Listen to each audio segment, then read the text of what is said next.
क्या Shane Warne अपनी मर्जी से अपने शरीर के वजन को घटा या बढ़ा रहे थे?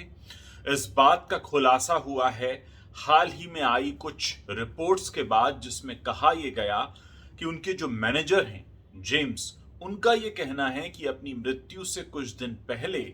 वो एक 14 दिन की एक बेतुकी सी डाइट पर थे, जिसमें उन्हें सिर्फ दिन में कुछ समय तरल पदार्थ लेने होते थे। उनका यह भी कहना है कि वो पहले भी इस तरह की डाइट्स लेते रहे थे और खाने के साथ उनका रिश्ता बहुत अजीब था। कभी कभी उनकी डाइट काफ़ी बढ़ जाया करती थी, कभी कभी उनकी डाइट बहुत कम हो जाया करती थी और वो अक्सर इस तरह की डाइट्स पर जाते रहते थे।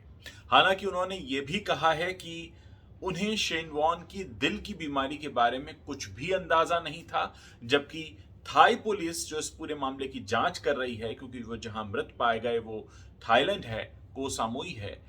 थाईलैंड पुलिस का कहना है कि उनको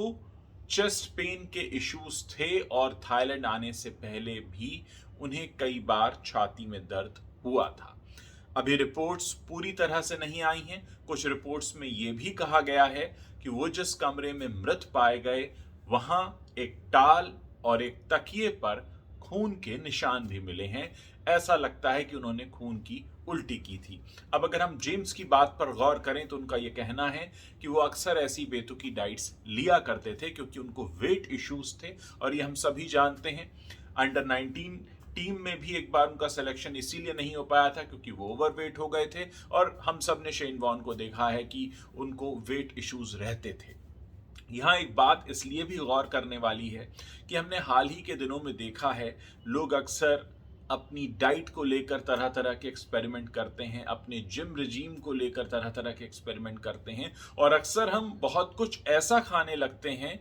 जिन्हें खाने की आदत हमारे जीन्स को नहीं होती, और अक्सर हम ऐसा खाना छोड़ देते हैं जिन्हें खाने की आदत हमारे जीन्स को होती है। देखिए, शेन वॉर्न हमारे बीच से जा चुके हैं, लेकिन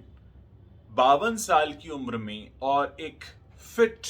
स्पोर्ट्स पर्सन का जाना हमें कहीं ना कहीं ये बताता है कि अगर हम अपनी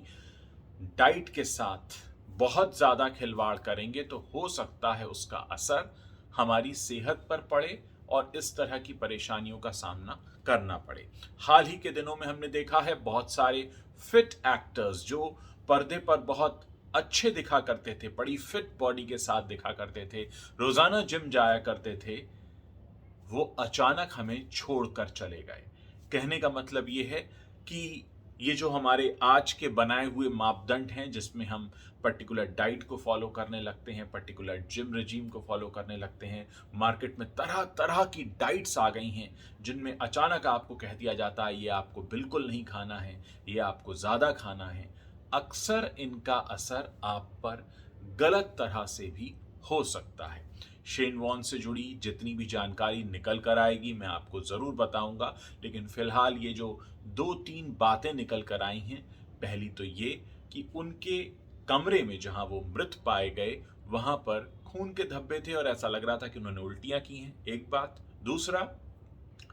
कि वो एक ऐसी बेतुकी डाइट पर थे जिसमें उन्हें सिर्फ लिक्विड्स लेने थे, वो भी 14 दिन तक। और इसके अलावा ये कि उनके मैनेजर को उनके दिल की बीमारी की जानकारी नहीं थी, लेकिन थाई पुलिस का कहना है कि ऑस्ट्रेलिया से निकलने से पहले भी उन्हें कई बार सीने में दर्द हुआ था। अब ये पूरी बातें क्या हैं, इसके पीछे क्या कुछ निकल कर आता है, हेल्थ का ऐसा कौन सा पॉइंट निकल कर आता है जिसकी वजह से आज शेन वॉर्न हमारे बीच में नहीं है, कोशिश रहेगी आप तक पूरा सच लेकर आएं। लेकिन इस बीच इस पूरी खबर से जो हम और आप समझ सकते हैं वो ये है कि अपनी डाइट के साथ बहुत ज़्यादा खिलवाड़ करने की ज़रूरत नहीं होती, जब तक कि आप किसी बहुत बड़े विशेषज्ञ से सलाह ना ले रहे हों। और वैसे भी शरीर आपका है, ख्याल आपको रखना है, लेकिन ऐसा ना हो कि हम अपनी डाइट को दवा बना दें। और आप जानते ही हैं कि दवा अपना काम करती है, डाइट अपना काम करती है, लेकिन डाइट को अगर आप औषधि बना देंगे, दवा बना देंगे, तो फिर कुछ भी हो सकता है। इसलिए जहाँ भी हैं, जैसे भी हैं, सुरक्षित रहें, अपनी सेहत का ख्याल रखें और बहुत ज़्यादा पचड़ों में ना पड़ें, ये व्यक्तिगत रूप से मैं कहूँगा। बाकी आप खुद समझदार हैं और शेन वॉर्न से जुड़ी जो भी अपडेट्स आएंगी उनको बताने में तुरंत लौटूंगा।